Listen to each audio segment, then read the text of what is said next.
Mehrimdүү,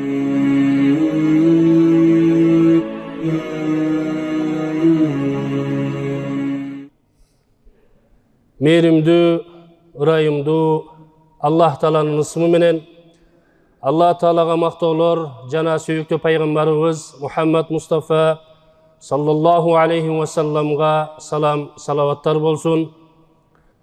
Urmattуу жүрөгүнө iman уялаган диндеш мусулман бир туугандар, баардыгыңыздар Кудай Тааланын буйругуна моюн сунуп, аптанын улуу күнү болгон жума күнү ушул ибадатты аткаруу максатында баардыгыбыз берекелүү болгон Аллах Тааланын үйүнө чогулуп, ибадатыбызды аткаруу ниетинде кабынып отурабыз. Аллах Субханаху ва Таала ибадаттарыбызды жана дуа тилектерибизди кабыл кылсын. Урматтуу диндеш мусулман бир туугандар, жогоруда Абдуллах карекебиз баса белгилеп айтып кетти. Кыргызстан мусулмандар дин башкармалыгында иштеп кеткен Замир Кары Ракиев муфтибиз мындан 2-3 жума мурун бул жооптуу кызматты татыктуу аркалап, татыктуу кызмат кылып, бул жооптуу кызматты татыктуу тапшырып берген болчу. Саналуу апталардан кийин Аллах Субханаху ва Таала берекелүү ыйык аятында «Инна кулла шейин халакнаху би кадар». Чындыгында Аллах Субханаху ва Таала ар бирибиздин кадарыбызга жазган нерселер бар. Биз мусулман катары тагдырга иман келтиребиз. Демек, бүгүн Кыргызстан мамлекетиндеги 7 миллион калкка дин жаатында башчылык кылуу, бул жоопкерчиликти көтөрүү биздин тагдырыбызга жазылган экен. Урматтуу мусулман бир туугандар, колубуздан келишинче сиздердин насаатыңыздар менен, ак батаңыздар менен чач сакалы агарган дин жаатында, дин жолунда кызмат кылып келе жаткан уламаларыбыздын, аалымдарыбыздын кеңеши менен Кудайым буйруса ушул жоопкерчиликтүү кызматка кадам таштадык. Алла Таалам жеңил кылсын. Кудай Таалам Замир Карекебиз кандай бир жакшы кадам таштап келип, жакшы бир ийгиликтерди жаратып, татыктуу жүз менен, жылмайыңкы жүз менен бул аманатты тапшырган болсо, бизге дагы Кудай Таалам ошол татыктуу кызмат кылууну жана татыктуу кызматты тапшырууну Кудай Таалам насип этсин.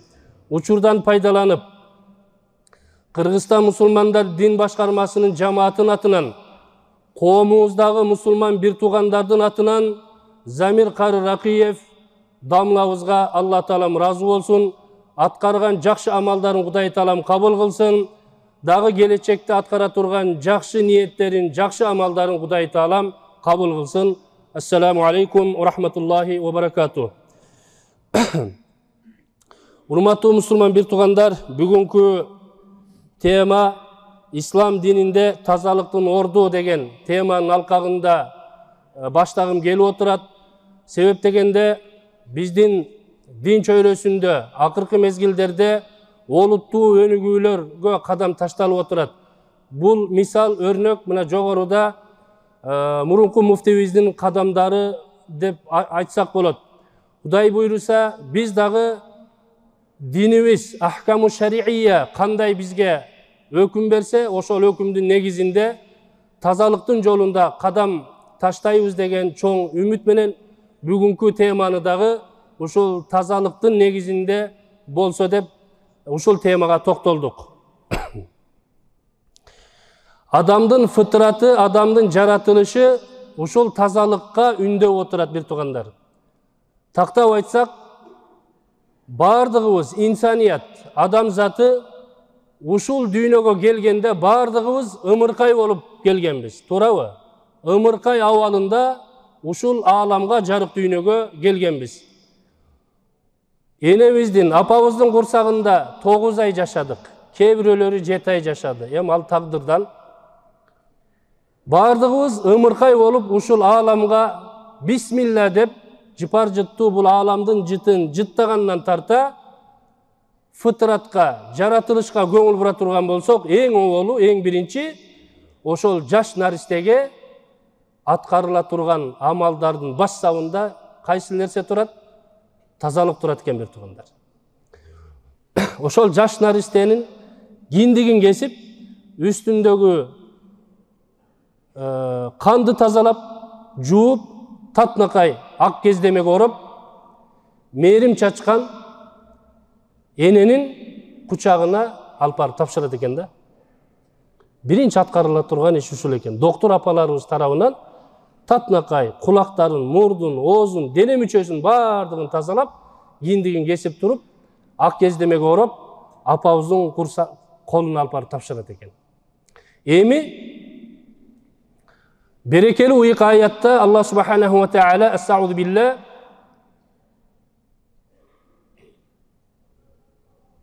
ар бир инсандын тагдырына Кудай Таала өлчөм жазган. Ошол өлчөм ичер суусу көрөр күнү. Ар бир инсандын ичер суусу көрөр күнү бүткөндө فَإِذَا جَاءَ أَجَلُهُمْ لَا يَسْتَأْخِرُونَ سَاعَةً وَلَا يَسْتَقْدِمُونَ. Mana bu ayette bir saat, bir saniye içer suusu görör günü bütkönde bul düğüne menen al insan koştoşot. Bir saat aldığa je olbosa bir saat artkadagı jılbayt. Demek al insandın takdırına Kuday Taala ошол өлчөмдү жазып койгон. Бул дүйнөгө келүү тартип менен ал эми бул дүйнөдөн ахиретке сапар тартуу мана ушул аятка баалуу. Аллахым кайсыл инсандын тагдырына 70 жыл, 80 жыл, 50 жыл жазган болсо, ошол өлчөм бүткөндө ал өлүмдүн дамын татып ахиретке сапар тартат. Айтмакчымын, жаш наристе төрөлүп, тазалыктын үстүндө биринчи амал аткарылып, dinimizde akika деп koyuyoruz. Ошол жаш наристенин чачын кыркып, чачын алып, жана сүннөткө отургузулуп, оң кулак жана сол кулагына азан айтылуу вазифаларыбыз бар, ата-эненин вазифаларынан. Мана ушул нерселер аткарылгандан кийин, ошол жаш наристе бой жетип, чоңоюп, бул ааламда жашап, жогоруда берекелүү уйук аяттын негизинде ичер суусу көрөр күнү бүтүп, бул аалам менен коштошуп, ахиретке сапар тартканда динибиздеги эң алгачкы буйрук кайтыш болгон мархумга биз тараптан, туугандары тарабынан, мусулман бир туугандары тарабынан, жакын адамдары тарабынан кайтыш болгон мархумга кайсыл амал аткарылат десе, бир туугандар тазалык амалы аткарылат дейт. Demek bul dünyöge gelүүбүз тазалык менен башталды. Кайтыш болгондон кийин ахиретке сапар тартып баратканда сөктү, мархумду биз тазалап, ак кепинге ороп, жаназасын түшүрүп, окуп, ахиретке узатат экенбиз. Демек бул дүйнөнүн фытраты, бул дүйнөгө келүүбүз тазалык, ахиретке сапар тартып атканда да тазалык. Маселе кайсыл жерде десе бир туугандар, маселе ошол Кудайым сиз менен биздин тагдырыбызга 30 жыл, 40 жыл, 50 жыл, 80 жыл, 100 жыл жазып койгон болсо, ошол өлчөмдө жашообузда ушул дүйнөдө татыктуу тазалыктын үстүндө жашап калуу маселесин айтмакчыбыз. Мына ошол тазалык боюнча динибиз тазалыктын үстүндө курулган. Алла Таала аруу таза зат. Аллах тазалыкты жакшы көрөт. Таза болгондорду жакшы көрөт. Estağudu billah. İnna Allah yuhibbut tawwabin ve yuhibbul mutatahhirin. Berekeli uyuk ayette Allah subhanahu ve taala tövbe kılgandardı. İnsanbız bir tugandar. Pendebiz. Jaşoobuzda kemçildiklerdi getirebiz. Günöөлөрдү atkарып alabız. Birok la taqnatu min rahmetillah. Allah subhanahu ve taala'nın meriminen, ırayımından hiç kaçan ümitsizlikке kabulbaşımız gerek. Sebep Allah subhanahu ve taala merimdü, jana ırayımdü zat. Biz bolgonu oşol günөөbүзгө өкүнүп, Allah Taala'nın dargayına kollarımızı açıp, çın жүрөгүбүз менен, ихласыбыз менен, дитибиз менен, ey Allah'ım, pendemin, pendeçilik kılıp uşul günöөнү atkardым. Ya Allah, özüňe söz beremin, uşul günöөлөрүmdü geçirçi dep nasuh tawba kılgan bolsok, Allah subhanahu wa ta'ala al tawbalarыбызды inşallah kabul kılat. Bolgonu tawbanın özüne jaraşa şartları var. Ya eyyuhellezine amenu tubu ilallahi tawbatan nasuha. Nasuh tawba kılışыбыз gerek. Nasuh tawba degeni ekinci oşol günöөнү atkarbaymın dep turup söz berip turup Allah Taala'ga iltica kılıp, dua kılıp günөөbүzgө tawba kılabız. Allah Taala tawba kılуучуларды жана ve yuhibbul mutatahhirin taza болгондорду жакшы көрөт дейт. Урматтуу мусулман бир туугандар, ушул аяти каримада Allah subhanahu wa ta'ala açık aykın taza болгондорду жакшы көрөт дейт.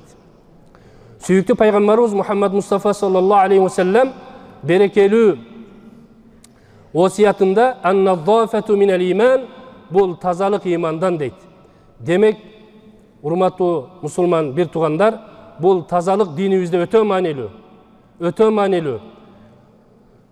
Tazalık degende biz uşul nerseni түшүнүшүбүз gerek. Tazalıktın maddi tazalık, manavi tazalık.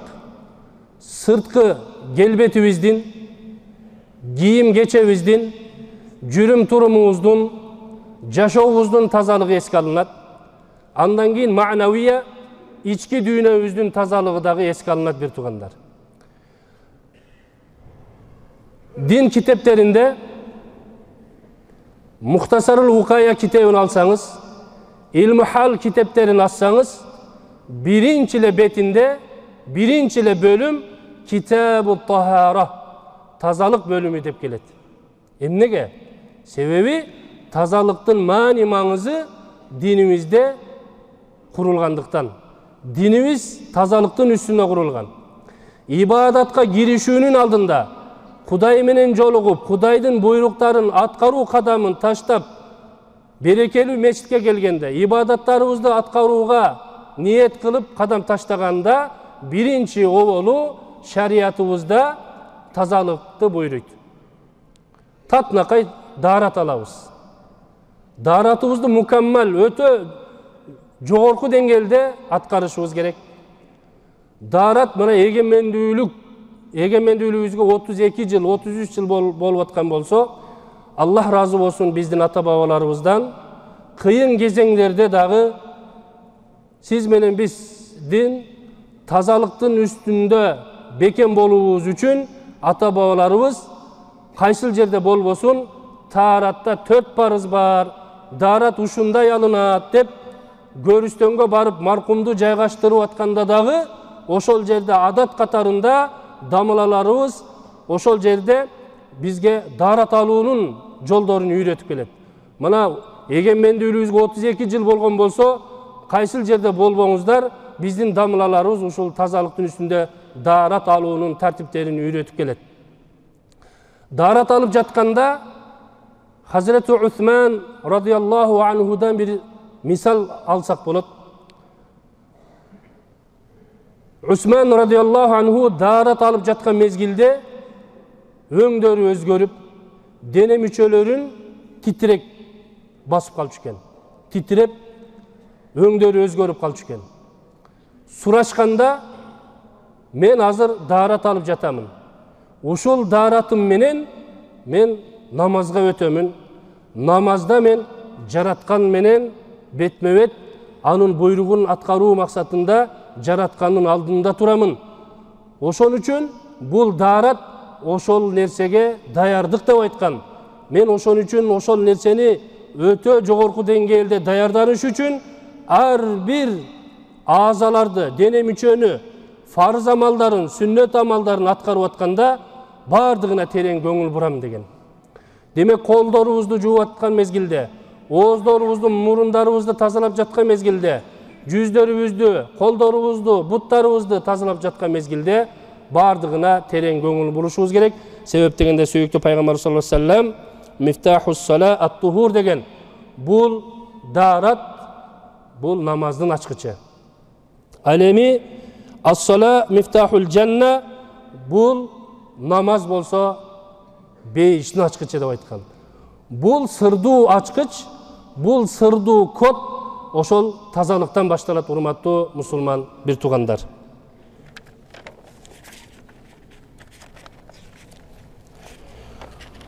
Намазга киришердин алдында 12 парыз болгон болсо, 6 сыртында, 6 ичинде.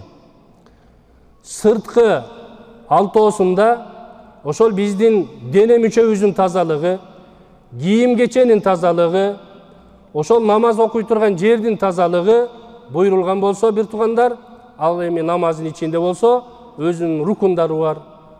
Эң маанилүүсү кыраа деп коебуз. Мына ушул 12 фарыздын ичиндеги эң маанилүүсү ошол сырткы тазалыкка тиешелүү болот. Биз сырткы дене мүчөбүздүн, кийим кечебиздин тазалыгына көңүл бургандан кийин, эми ички дүйнөбүздүн тазалыгына дагы сөзсүз түрдө көңүл бурушубуз керек.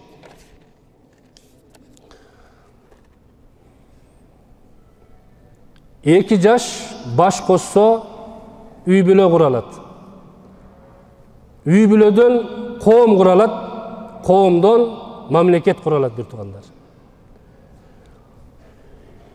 Демек, бул жердеги эң тазалыктын жогорку тепкичи ошол эки жубай баш кошуп жатканда никенин кыйылуусу. Андан кийин ошол тазалыктан кийин коомдун пайдубалын бекемделиши, коомдон дагы мамлекеттин бекемделүүсү десек жаңылбайбыз. Ошол себептен биз ата-энелер өзүбүздүн сырткы тазалыгыбызга, жүрүм турумубуздун тазалыгына, мамилебиздин тазалыгына, ичмек жемектин нафака деп коебуз, ичмек жемектин тазалыгына өтө терең көңүл бурушубуз керек. Себеп дегенде биз өзүбүздүн тазалыгыбызга көңүл бурбасак, биздин каныбыздан жарала турган перзенттерибиз, урпактарыбыз, зуррияттарыбызга ошол тазалыкка көңүл бурбоонун чоң бир таасири тийип калат. Окуя хикая айта турган болсок бир туугандар, бир мезгилдерде бир айыл башчы болот. Бир айылдын мухтары деп коебуз, айыл башчы. Ошол айыл башчы жамаат тарабынан сый урматка ээ болгон, сөз ээси болгон, адеп аклагы жакшы, коомчулук үчүн жакшы кызмат кылган бир айыл башчы. Албетте бул айыл башчынын дагы перзенттери болгон. Ошол балдарынын ичинен эң кичүүсү кандайдыр бир тарбиясыз болуп, коомчулукка зыян жеткирген. Ошол мезгилдерде коомчулук жан багыш үчүн биз баягы чанаш деп коебуз. Кымыз коюп, чаначка окшогон мешокторго ошол мезгилде анардын, жүзүмдүн суусундуктарын алып, куюп, базарга алып барып сатчу экен. Ошондой тиричилик болчу. Адамдар таң зардан туруп, базарга көздөп бара жатканда, жанагы урмат сыйга ээ болгон айыл башчынын баласы колуна мындай бир түтүкчө алып, ошол түтүкчө менен базарга бара жаткан адамдардын жанагы чаначына сайып, ошондон ууртап, кайра жанагы түтүкчөнү тартып алганда, ошол жерден шербет, суусундук агып, базарга барганга чейин зыян тартышкан. Бул кимдин колу менен болуп атат деп изилдеп тактаса, ошол айылдагы эң урмат сыйга ээ болгон айыл башчынын уулу болот. Аксакалдар, жамаат, коом атасынын урматы үчүн жанагы балага унчукпайт. Шикаят кылып, арызданып, ата-энесине дагы кайрылбайт. Бирок ушундай бир даражага жетет, коомчулук чыдабастан жамааттын ичинен эң аксакалды тандап, ошол айыл башчыга барып, ушул биздин көйгөйүбүздү жеткирип бериңиз деп суранат. Жыйынтыгында ошол аксакал барып, айыл башчыга жолугуп, сиздин балаңыз бизге ушундай зыяндарды жеткирип атат, bir tarbияга alып коюңузчу деп уялып, тартынып айтканда, жанагы айыл башчы ун чукпастан үйүнө келип, жубайына жолугуп мындай дейт: "Хатун, келинчегим, биздин балабыз коомчулукка абдан чоң зыян жеткирип атыптыр. Адепсиз болуп тарбияланып, сен ибадатыңа жакшы көңүл буруп атасыңбы? Тазалыгыңа жакшы көңүл буруп атасыңбы? Ибадатыңда бир кемчилдик жокпу?" деп экөө маектешет, сүйлөшөт. Карасаңыздар, ибадаттын кемчилдиги сөзсүз түрдө жашоого чоң таасирин берет. Жашоодо тазалыкка көңүл бурбасак, анын дагы таасири тиет. Эки жубай сүйлөшкөндөн кийин жок, намаздар өз учурунда аткарылып атат. Жеген ичкенибиз колдон келишинче адал менен. Анда эмнеге биздин балабыз ушундай тарбиясыз болуп, коомчулукка зыян жеткирип жатат деп тафаккур кылып ойлонуп, акыры жубайы мындай дейт: урматтуу таксырым, мен эстедим. Бир мезгилдерде ушул бала менин боюмда болгон кезде мен анарга талгак болгон болчумун дейт, анарга. Сизге айта албадым. Кошуна келип чакырганда кошунанын үйүнө чыктым. Барсам, кошуна мен талгак болгон мөмө жемиштердин ичинен анарды ушундай жарып коюп койгон болчу. Кошунабыз башка бөлмөгө чыкканда мен эми тартындым, уялдым. Муну чачымдагы түтүкчөнү алдым дагы ошол анардын ар бир даанасына сайып, ошону ичтим эле дейт.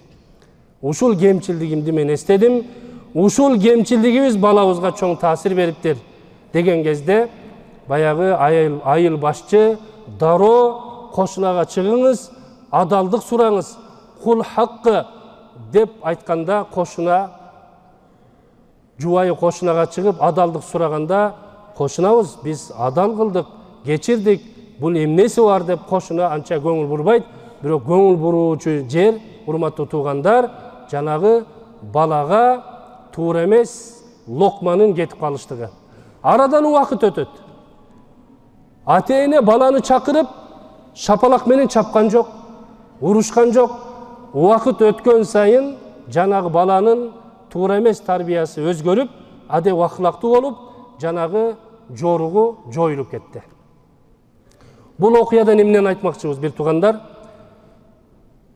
Ата-эне, коом, жамаат өзүбүздүн тазалыгыбызга терең көңүл бурушубуз керек.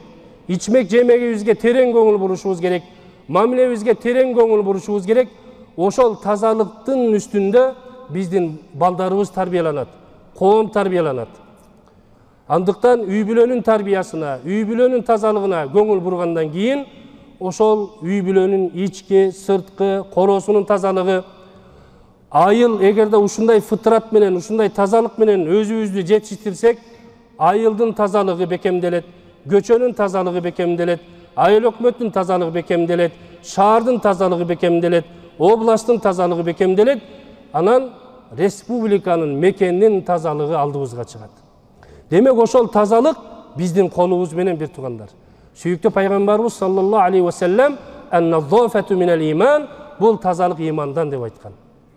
Ошон үчүн урматтуу мусулман, бир туугандар, сиз менен биз тазалыктын үстүндө жакшы көңүл буралы, өзүбүздүн дааратыбызга, жемек ичмегибизге, ибадатыбызга, алып барып аткан ишибизге абдан жакшы көңүл бурушубуз керек. Анас ибн Малик радыйаллаху анхунун ушул окуясынан кийин мен сөзүмдү жыйынтыктайын. Күндөрдөн бир күн Анас ибн Малик радыйаллаху анху риваят кылат. Качан сүйүктүү пайгамбарыбыз саллаллаху алейхи ва саллям даарат алып бүткөндөн кийин, сүйүктүү пайгамбарыбыздын дене мүчөсүнө тийген суу, даараттын ашып калган сууларын биз талашып алып, дене мүчөбүздү жуйт элек дейт. Ошентип жаткан мезгилде сүйүктүү пайгамбарыбыз бир күн жылмайып туруп карады дагы, силер эмне кылып атасыңар деген кезде бардыгыбыз шашылып бир ооздон: "Я Расулалла, биз сизди жакшы көрөбүз" деп сүйүүбүздү билдирдик, жакшы көргөнүбүздүн аламатын, белгисин айттык. Ошол кезде сүйүктүү пайгамбарыбыз саллаллаху алейхи ва саллям bizge karap turup mınday dedi. Men ahabba en yuhibbahullahu ve rasuluh. Kim Allah'tın, anın Rasulunun jakşı görüsün kalasa, fel yastukil hadis, al çınçıl bolsun, tuğra sözlü bolsun. Жалған айтпасын. Тура сөзді болсын, чынчыл болсын. Мана ошондо Аллах силерди сүйөт, мен дагы силерди жакшы көрөмүн. Вал юаддил амана, аманатка кыянат кылбасын.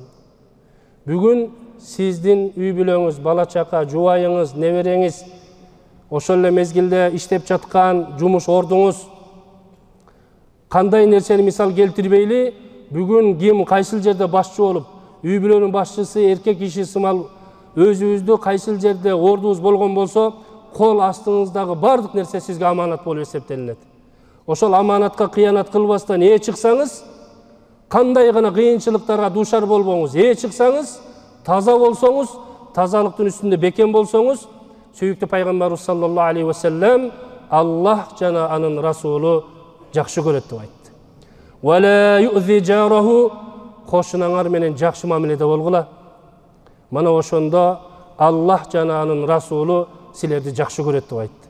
Демек, урматтуу мусулман бир туугандар, негизги бул дүйнөдө биздин бирден бир ниетибиз Аллахтын ыраазылыгы, бардык амалдарыбыз, ибадатыбыз, ниетибиз бардыгы лиллах, Аллах үчүн, Аллахтын ыраазылыгы үчүн кадам таштап аткан болсок, демек бардыгы Аллахтын сүйүүсүнө жетүү, Расулуллах саллаллаху алейхи ва салламдын шафаатына жетүү болгон болсо, демек, урматтуу мусулман бир туугандар, келиңиздер бардыгыбыз тазалыктын, ички тазалыктын, сырткы тазалыктын, ички дүйнөнүн тазалыгы, ишмердүүлүктүн тазалыгы, бардык тазалыкка көңүл буралы. Иншаллах, ушул тазалыгыбызга бекем болсок, Аллах жана анын расулу бизди жакшы көрөт.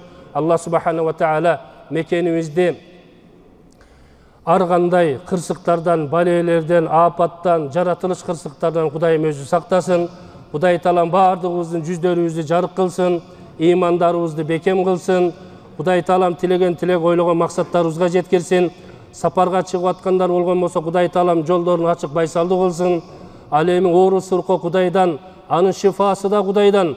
Ооруп калган, үйлөрүндө, больницаларда жаткан бейтап мусулман бир туугандарыбызга Кудай таалам ажил, камил шифа берсин. Урматтуу туугандар, сиздердин дуаңыздарга биз муктажбыз. Ушул баштаган ишибиз таза, тазалыктын үстүндө алып барууну Кудай таалам бизге насип этсин, жардам берсин. Дуаңыздарга муктажбыз. Ва ахири даъвана алхамдулиллахи раббил аламин би рахматика я архамар рахимин. Аллаху акбар.